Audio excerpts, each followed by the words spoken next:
On a eu 2 crues en l'espace de 10 jours, mais des crues qui sont censées normalement revenir une fois tous les 30 ans.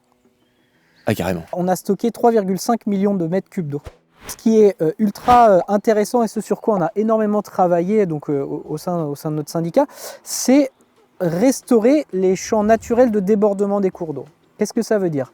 On est aussi dans un marais, à côté de plans d'eau. On est dans une zone naturelle, ou en tout cas pseudo-naturelle, qui fait à peu près 50 hectares. Toute cette zone, il faut vous imaginer qu'en hiver, on l'a reconnectée, on a rabaissé certaines berges, on a reconnecté certains systèmes de fossés, pour que, en cas de crue importante, le cours d'eau se mette à déborder tout seul dans cette grande zone. Qu'est-ce qui est problématique en cas de crue? C'est tout simplement quand il y a des maisons, quand il y a des industries, enfin, quand il y a quelque chose économiquement à protéger. Ici, ces milieux naturels, quand on y réfléchit bien, ils sont aptes en fait à recevoir des quantités d'eau énormes pendant plusieurs jours ou semaines sans que ça dérange personne. On a fait ce type de travaux de reconnexion de grands marais sur à peu près 700 hectares sur toute la basse vallée du Terrain, donc entre Beauvais et la confluence Terrain-Oise.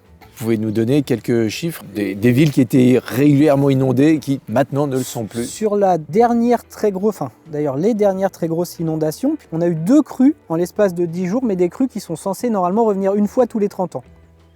Ah, carrément.